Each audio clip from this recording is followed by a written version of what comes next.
Hello everyone, तुम्हाला माहिती आहे मी आली आहे माहेरी म्हणजे माझ्या विदर्भाकडे. तुम्हाला मी माझ्या विदर्भाच्या काही सोप्या रेसिपी माझ्या मम्मीच्या हातच्या दाखवणार आहे.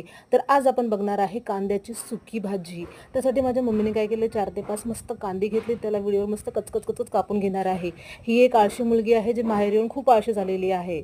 बघा माझी मम्मी किती छान अशी पटपट कापून घेत आहे वेळेवर. बघा, एकदा तुम्ही कांद्याची सुकी भाजी नक्की ट्राय करून बघा. तसे उन्हाळ्यामध्ये कांदे खाल्ले गेले पाहिजे. आणि कांद्याची भाजी, एक चपाती घ्यायची, त्यावर कांद्याची भाजीने लोणचं, एक नंबर लागते बघा. अशा प्रकारे आपले कांदे काट करून झालेले आहे. हे माझा खूप फेवरेट सीन आहे. मला माझ्या मम्मीच्या मागे राहायला खूप आवडते. माझी मम्मी चालली आहे किचनमध्ये.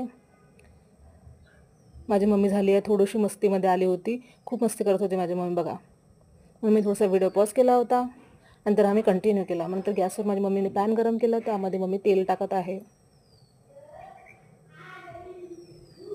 हे आहे सप्तरंग आपल्या आयुष्यातले. नंतर तेल गरम झाल्यानंतर त्यामध्ये मम्मीने टाकले जिरं,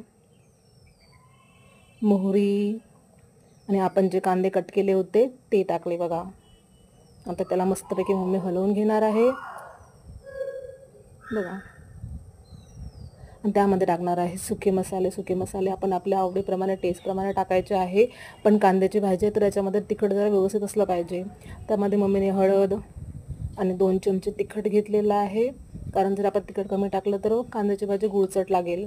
धनापूड आणि गरम मसाला, हे 4 वस्तू माझ्या मम्मीने घरी स्वतःच्या हाताने तयार केलेल्या आहे. आणि चवीनुसार मीठ टाकलेलं आहे आणि बारीक शेंगदाण्याचा कूट टाकला आहे बघा. ही माझी नानी आहे जी चपात्या करत आहे. माझी आरुषी व्हिडिओ काढत आहे आणि माझ्या मम्मीच्या मागे फोटो काढत आहे बघा. आहे किती आळशी आहे मी.